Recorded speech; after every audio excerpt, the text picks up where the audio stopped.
Assalamualaikum warahmatullahi wabarakatuh. Hari ini kita akan membahas materi mata pelajaran matematik subtema 1 dengan judul keberagaman budaya bangsaku. Kita ingat sebelumnya bahwa negara kita kaya akan keanekaragaman, ribuan pulau, suku, bangsa, tarian, bahasa, rumah adat, agama, serta kebudayaan daerah yang dimiliki merupakan kekayaan yang dianugerahkan Tuhan. Ingat kan kenapa disebut kekayaan kemarin? Nah, keanekaragaman tersebut merupakan titipan Tuhan yang harus kita jaga, bukan untuk dihilangkan, dijaga ya, dirawat, bukan dihilangkan, dipakai seenaknya. Semua berada dalam Negara Kesatuan Republik Indonesia (NKRI) yang menjunjung tinggi nilai-nilai kerukunan. Selayaknya kita harus bersyukur. Keragaman yang dimiliki negara Indonesia merupakan suatu anugerah. Kemarin keragaman merupakan kekayaan bangsa Indonesia. Kita harus selalu mensyukurinya. Perbedaan yang ada tidak boleh menjadikan perpecahan. Perbedaan yang ada hendaknya menyatukan kita.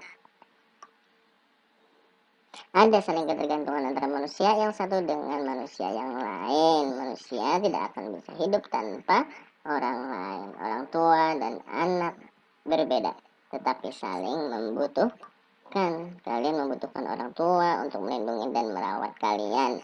Ayah dan ibu membutuhkan kalian untuk tempat melimpahkan kasih sayang. Orang tua itu sayang kepada kita. Siswa juga membutuhkan guru untuk membimbing dan memberikan ilmu. Nah, ini kalau untuk di sekolah. Guru juga membutuhkan siswa untuk diajarkan ilmu yang dimilikinya. Oleh karena itu, manusia harus memiliki sikap kerjasama satu sama lain. Bentuk kerjasama bermacam-macam. Diingat ya.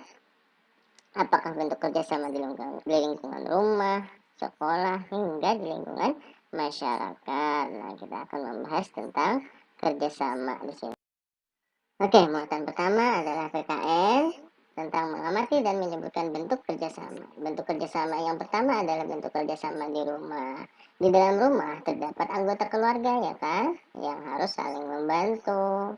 Ada ayah, ada ibu, ada anak, dan juga ada sebagian anggota keluarga lain. Misalnya ada paman, ada tante, ada nenek, ada kakek.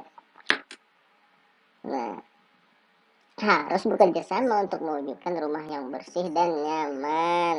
Nah, untuk menciptakan rumah yang bersih dan nyaman perlu ada kerjasama antar anggota keluarga. Jadi harus ada kerjasama antara anak dan ayah, ibu, dan keluarga yang lain. Dengan bekerja sama, pekerjaan jadi cepat selesai. Misalnya pagi-pagi menyapu rumah, harus ada kerjasama. Ada yang menyapu, ada yang ngepel, ada yang beres-beres di dapur, ada yang masak di dapur, ada yang membersihkan taman, merawat bunga-bunga. Nah, itu harus ada kerjasama. Nggak bisa semuanya dikerjakan ibu aja. Capek ibunya. Ya, diingat ya. Kalau misalnya ibu lagi di dapur memerlukan sesuatu, perlu bantuan kalian harus membantunya. Nah, kalian membantu itu namanya kerjasama, ya. Jangan malas kalau disuruh ibu menyuruh kalian mandi tanpa ada kerjasama oleh kalian, nggak bisa nanti, nggak mandi-mandi jadinya. Harus kerjasama. Ibu nyuruh, kalian nurut. Begitu juga ayah juga, kalau nyuruh sesuatu kalian harus nurut ya. Itu termasuk kerjasama juga itu ya. Lebih-lebih lagi tanpa disuruh sudah dikerjakan. Misalnya, oh ini waktunya mandi, oh ini waktunya belajar, oh ini waktunya tidur. Nggak perlu disuruh-suruh terus. Oh ini waktunya sholat, ini waktu sholat zuhur, ini sholat. Nggak perlu sampai teriak-teriak disuruh. Kasihan mama dan abahnya lah. Itu termasuk juga kerjasama ya di rumah. Nah, selanjutnya ada lagi. Kita lanjut ke slide selanjutnya. Selanjutnya adalah bentuk kerjasama di sekolah. Tidak hanya di lingkungan rumah, lingkungan sekolah juga dibutuhkan sikap kerjasama. Kalau sudah tercipta kerjasama yang baik antara guru dengan murid, guru dengan guru, atau murid dengan murid, kegiatan belajar mengajar akan terasa menyenangkan ya. sama seperti di rumah juga. Kalau misalnya gurunya nyuruh siswanya, siswanya harus nurut, dan kewajiban-kewajiban yang harus dikerjakan di sekolah ataupun di kelas harus dikerjakan. Misalnya piket, nah itu kewajiban kalian, harus ada sikap kerjasama kalian, artinya menuruti aturan yang ada, itu sudah termasuk kerjasama. Oh, ini jam piket, lihat ada teman yang nyapu, kalian kerjakan yang lain. Misalnya menyapunya banyak, bantu nyapu juga. Misalnya bisa aja satu orang, kalian kerjakan yang lain, misalnya ngepel atau menggeser meja biar mudah disapu lantainya gitu ya. Sama ketika guru ngajar di kelas, kalian memperhatikan pelajarannya, itu juga kerjasama namanya. Yang tidak kerjasama adalah misalnya guru menjelaskan sesuatu atau menjelaskan pelajaran, kalian ribut. Nah, itu namanya tidak ada kerjasama.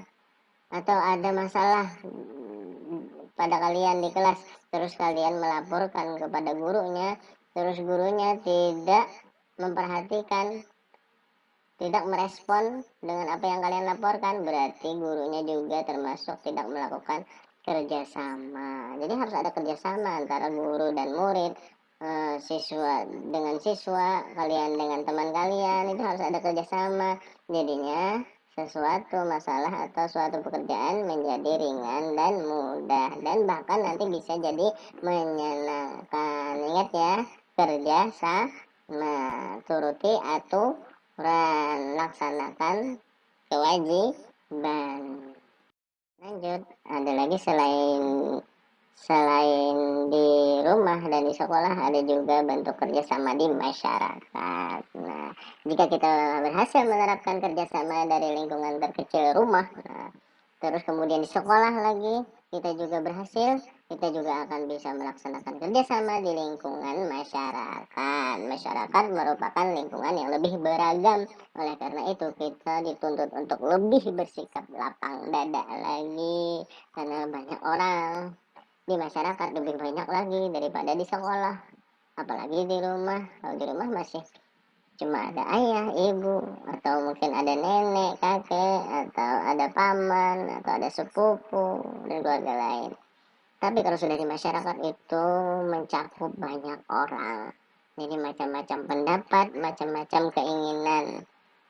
Harus bisa bersikap lapang dada dan kerjasama. Apa yang aturan di masyarakat kalian harus turuti, itu juga namanya kerjasama. Misalnya di lingkungan situ harus tidak keluar rumah pada jam 10 ke atas, misalnya malam, jangan ada yang keluar, itu namanya kerjasama. Kalau ada yang keluar malam pada waktu yang sudah ditentukan, maka itu namanya tidak ada memiliki sikap kerjasama. Misalnya keluar rumah pakai masker, nah kalian pakai masker, jangan nggak pakai masker. Kalau nggak pakai masker namanya tidak bekerja sama.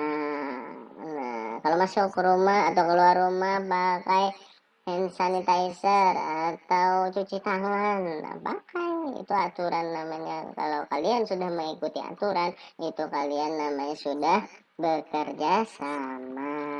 Oke, nah, apalagi kalau misalnya ada kerja bakti, nah itu perlu sekali kerjasama.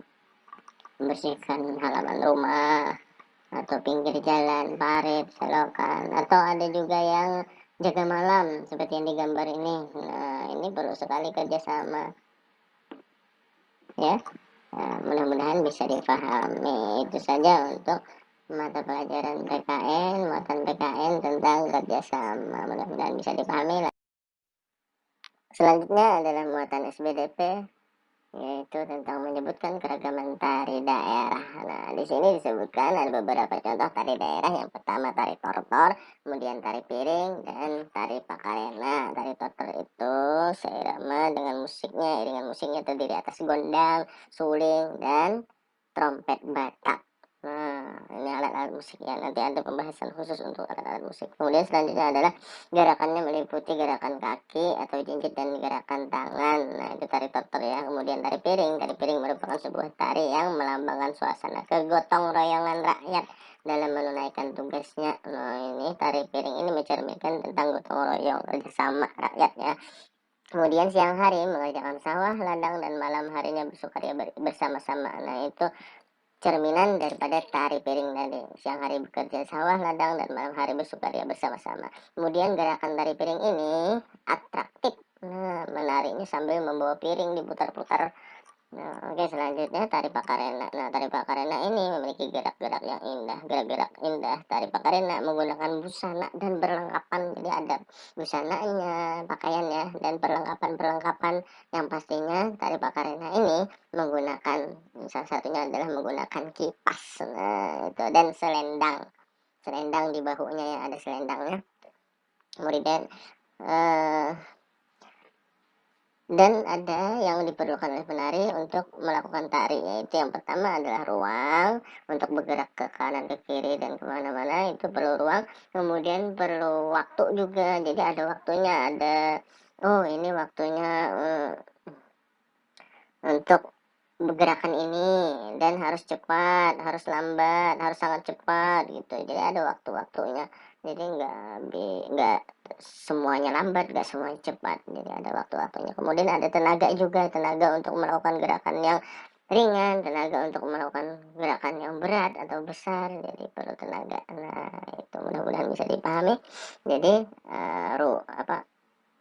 yang diperlukan oleh penari ada 3, ruang, waktu, dan tenaga. Contohnya adalah tari tortor, tari piring, tari pakarena.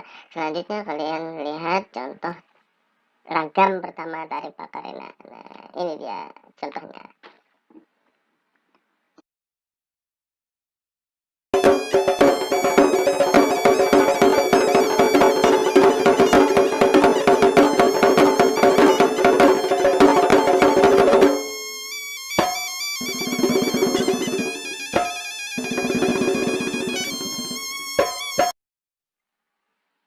Oke, setelah video tadi maka berakhirlah sudah pembahasan kita. Terima kasih atas perhatiannya, semoga bisa dipahami tentang kerjasama dan juga contoh-contoh tari tadi. Jadi semoga dimudahkan dalam segala urusan kita, baik urusan dunia maupun urusan akhirat. Semoga diberikan kesehatan, semoga diberikan keselamatan. Amin ya rabbal alamin. Wabillahi taufiq wal hidayah. Wassalamualaikum warahmatullahi wabarakatuh. Ciao.